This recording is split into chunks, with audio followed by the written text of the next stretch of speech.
Welcome to FoodTech Stories. I'm your host, Megan Thomas, a marketing and communications expert who is focused on how emerging technology is adopted in food and agriculture.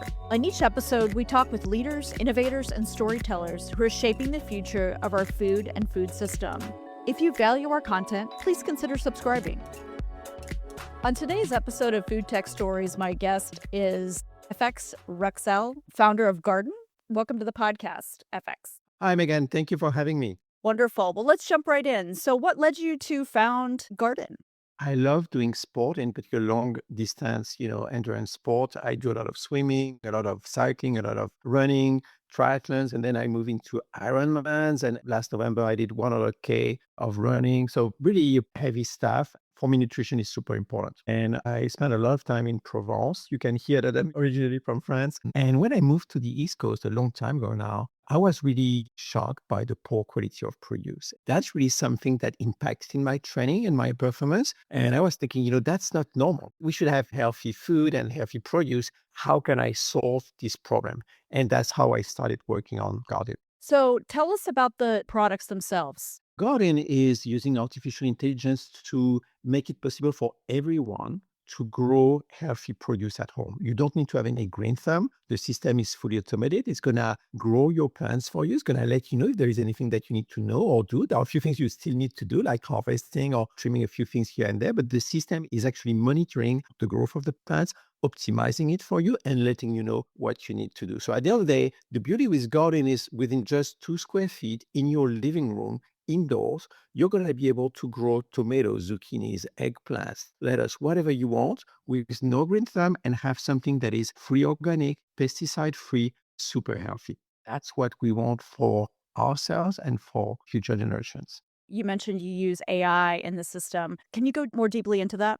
AI obviously is a big buzzword right now. So everybody's saying, hey, I'm doing AI. It doesn't mean anything. The thing that is interesting with Gardyn is we started working on AI a long time ago. Actually, I was working on AI before Gardyn, and that's how I started Gardyn. That was my job in a pretty large company before Gardyn. I was using AI for big projects, and I was thinking, hey, could we use this technology? At the time, it was not this buzzword it is today.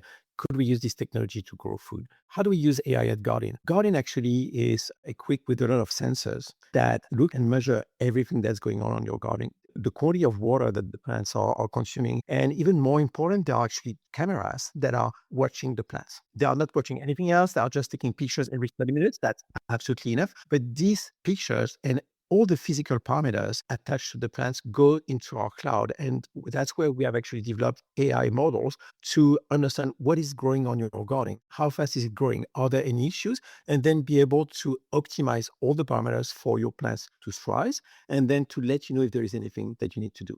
Ideally, you can grow super healthy food with no green thumb. I believe you have an app that partners with the system. Correct. The purpose of the app is to really give you all the elements you need. So in the app, you can obviously control your garden. You can change whatever you want on your garden. But in the app also lives Kelby. Kelby is the name we gave to our AI. Kelby is going to actually talk to you on a regular basis and say, hey, this is what I'm doing with your plants. Or, hey, it's now time to trim this. Or, hey, it's time to harvest. Or, it's time to replace this plant. Kelby is going to really handhold you to make sure you have an amazing experience, even with no green thumb.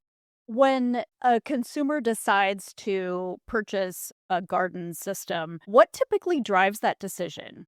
It really depends on the people. We see a lot of people realizing that they don't have a healthy lifestyle. Having a healthy lifestyle is really hard. It's really hard because you need to get organized. You need to go to the grocery store. Most of the produce at your grocery store, they're going to stay in your fridge for a few days and then they're going to go bad. People are really frustrated with this and they see the ton of money they're spending on this. Most people don't know that, but actually, most of the produce you buy at your grocery store has been harvested typically 2 to 4 weeks prior, sometimes even longer. Basically, there is no nutrients, there is no vitamins left. And some people come to this realization and they're like, that's crazy. I'm spending that much money and that much effort for something that actually is not that healthy. They come to us, they know this type of solution exists. They're like, wow, if I can have my own produce at home, I don't have to go to the grocery store for that. It's always available. If I don't eat on it, that's fine. It's going to just keep growing. It's going to be there for months. Each time I want to, I can just pick whatever I want and have a super healthy meal.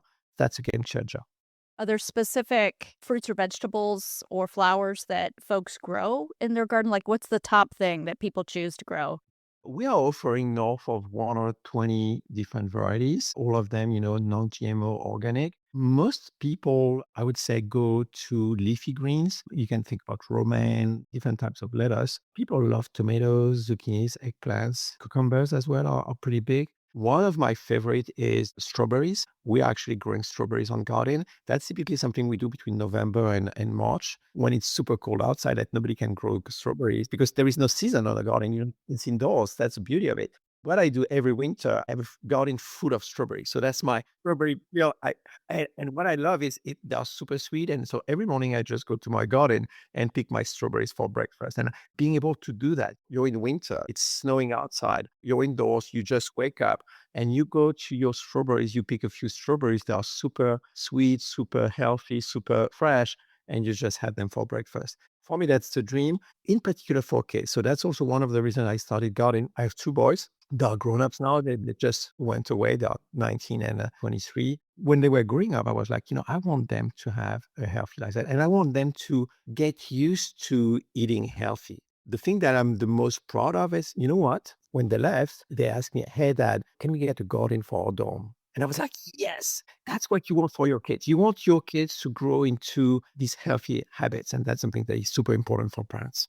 I know here in the US, it's been well documented that we have become very disconnected from food and food production. And I'm reminded of something that a colleague said to me about a farm tour where a kindergartner said to the farmer, "Why do you keep your carrots in the ground?" Like, they didn't know that carrots came from the ground. And that also leads to a lack of understanding of how to use certain fresh foods, how to prepare them. And so people just don't see those products as for them. Have you found out anything about maybe how consumers who buy your system, how they are changing, how they think about fruits and vegetables? Like, do you have any data about that? Anything you can share?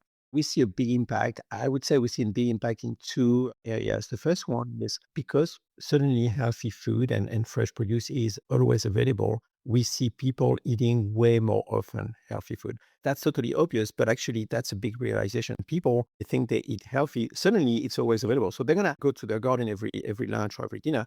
And suddenly, without realizing it, they're gonna go into a much healthier. So that's a big impact in terms of dieting. The second thing, to your point, we see a big impact on kids. Most kids have no clue where plants are coming from. When they see the plants growing on garden, the thing that is crazy is they're like, wow, that's amazing.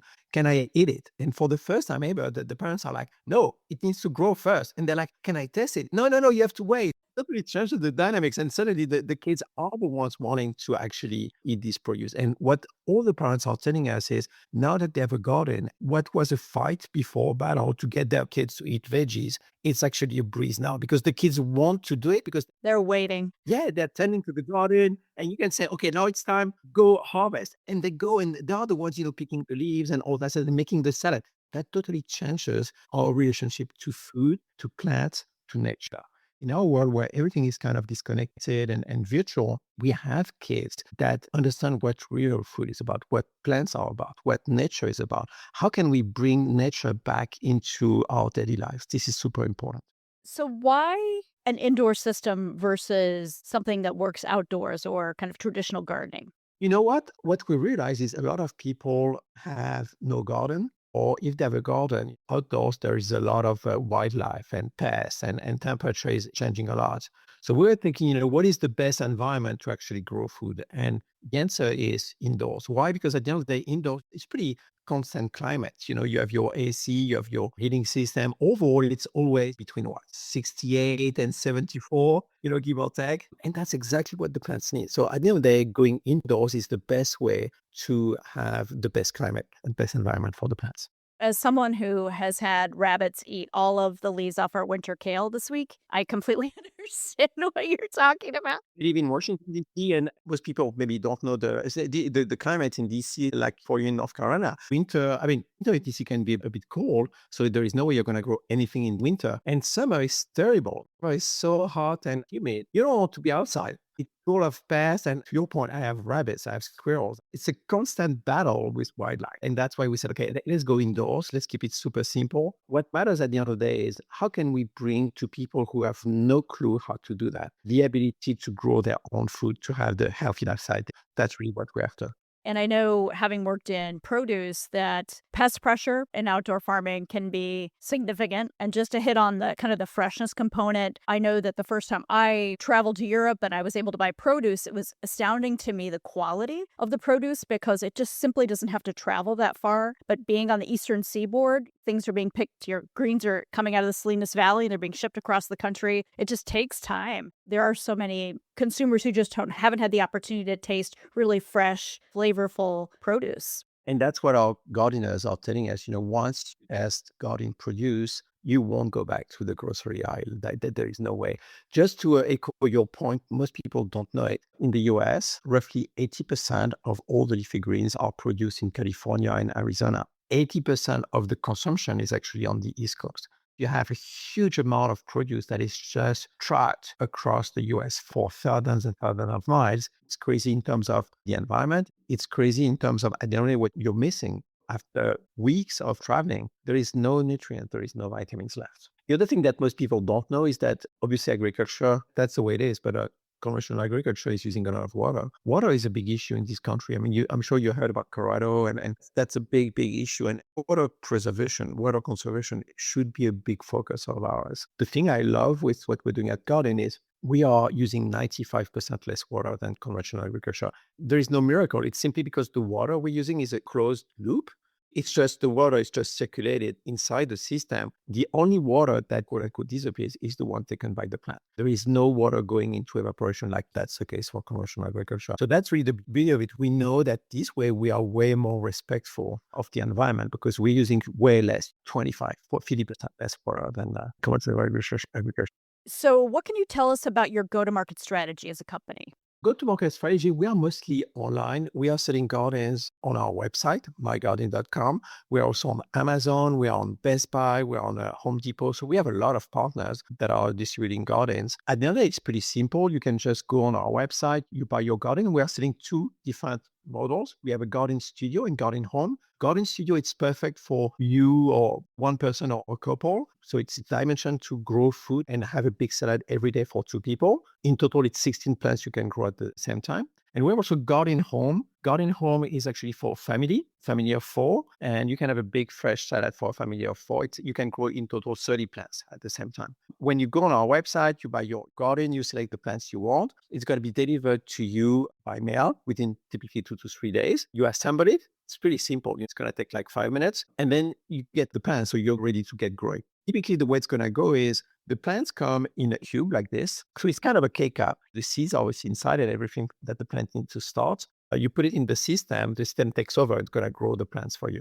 After typically 2 to 3 days, you're going to start having small sprouts. After typically 3 to 4 weeks, you're going to start having mature plants that you're going to be able to start eating from. The thing that is really a game changer that most people don't realize is on a garden, you don't chop a head of lettuce. You're going to just do what our grandmothers used to do when they were going to their garden to prepare a meal. You just go to the plants and you take a lot of leaves all around and you make a big salad this way. And you're going to pick from plants, all the plants every day, and the plants keep growing. So at the end of the day, you have a system that is going to keep producing for many, many months. You're going to eat on the same head of lettuce for typically 3 to 4 months. That's the big difference. And that's why it's producing so much. There is no miracle. It's simply that you are eating on the same plants and the plants keep growing. Like the grocery store where basically it's been chopped, it's already dead. You eat a bit of it, it goes bad, you throw it away. That's not the case on a garden. Thank you for breaking that down. That's helpful. So, you mentioned some of your e commerce and your retail distribution partners. Are you working with restaurants or other types of institutions, organizations at all? We do. We have started a B2B arm of our business that we are expanding pretty fast.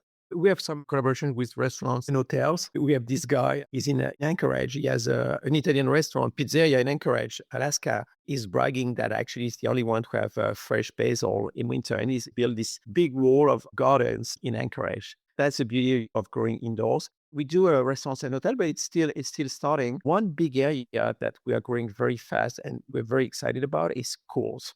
So we're working with schools a lot, a bit on the cafeteria side, but mostly on the classroom side. We have developed with teachers a full curriculum from kindergarten through college to really address STEM and being able to teach kids what nature is about and how to do experiments and what photosynthesis is about and so on. So you can really use the garden in the classroom, and that's something that is growing super fast. So that's something we're very excited because in my mind, that's what we should be doing. We should really be teaching the new generations, in particular the kids, what nature is about, what science is about, what STEM is about.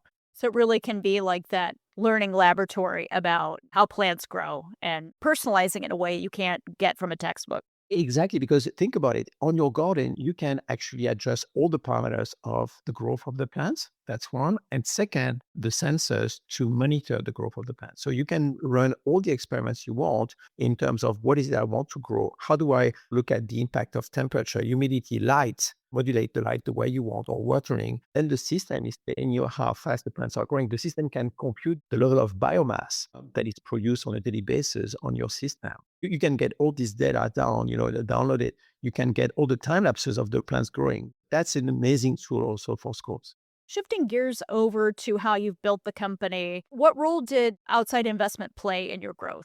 Like many startups did several rounds of financing. We did a pre-seed, a seed, a series A, and a series B. External financing is really important. I would say also it's really how do you organize the growth of your company? And I know that it's a bit of chance. Just to give you a sense of the timeline, I started Gardyn in late 2018. We did a lot of R&D to understand how this thing could work. I started by buying 3D printers Fascinating. and I 3D printed prototypes. I was some friends, that was my wife and the kids. I organized shift. I still have the little sheet of paper that giving shift to the kids to change the parts because actually 3D printing takes a lot of time. So the kids were in charge of the parts.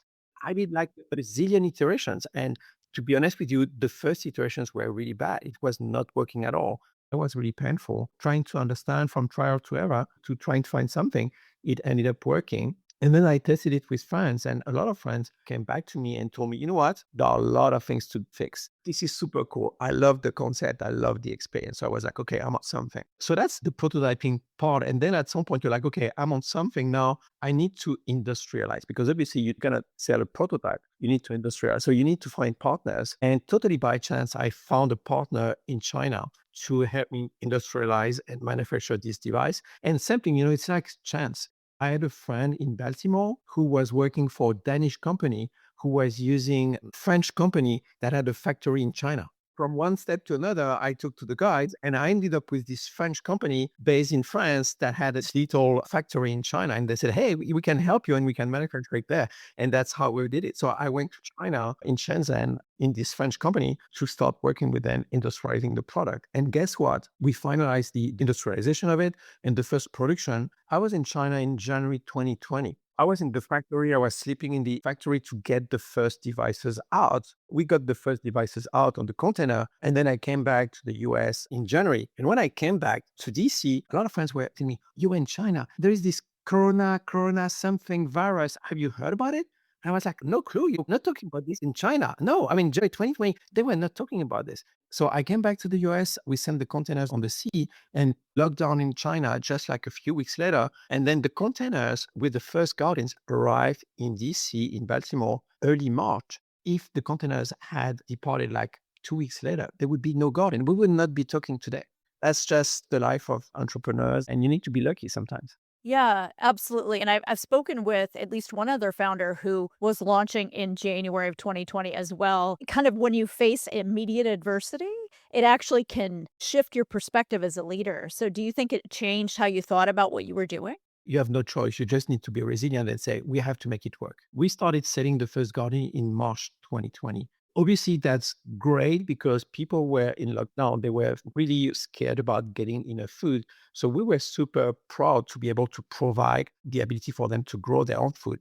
At the same time, the environment, the supply chain, everything was terrible. I mean, that was a disaster.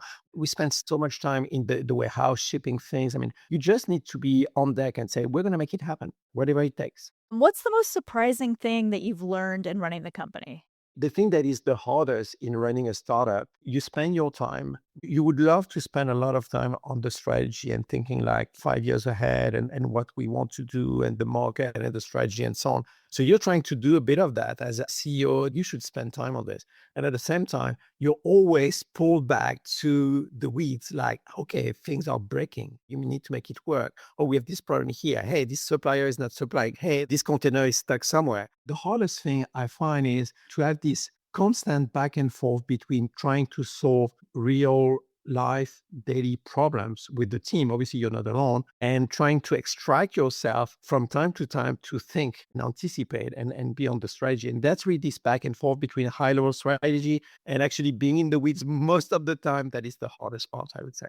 Very interesting. And I think very common. People have this very romantic view of the entrepreneur that is just thinking like big strategy and this is how we're going to conquer the world. The reality is mundane. I would say reality is, yes, you have a strategy because you really need to have a vision of where you want to go. Innovation is 2% inspiration, 98% perspiration. That's exactly what entrepreneurs are. That's right. When we look to the future effects, what are you most excited about? I'm really excited by the impact we're having. We're following gardeners very closely. And when we see the impact we have on their health, on their family, on their kids, this is really incredible. We are scaling pretty fast. If you think about it, last year, for example, alone, we grew in the range of 4 million pounds of produce on Gardyn across the US with no impact on the environment, 95% less water, no CO2 emissions. This is really great what we're doing. What I'm the most excited about is that we can keep scaling and really allow everyone to grow their own food. I would dream that to put a garden in every home to give people a chance to have the healthy lifestyle they deserve. And I imagine that may be challenging given the economic challenges that many households are facing in rising food prices here in the US. Correct. I would say for us, the main challenge is about people knowing that we exist. So it's an awareness issue, like the many startups, and also people being aware of the problems they are faced with. You're going to tell me, how come people are not aware? People are not aware that what they're eating from the grocery store is not that healthy, that there is no vitamin, no nutrients left. Most people don't know it. But same thing, when people are considering a garden, obviously that's an investment. If you buy a garden studio, that's $500. What most people don't realize is they are going to produce a lot of food. And at the end of the day, they're going to cut on their grocery store bill big time. So if you run the math, you're going to save money. And that's really where, we need to give people more education and explain what we're doing so that people are like, okay, I get it. You'll pay for itself. Yes. And one final thing that was interesting to me at the garden, kind of in its natural habitat in people's homes, is how beautiful they are.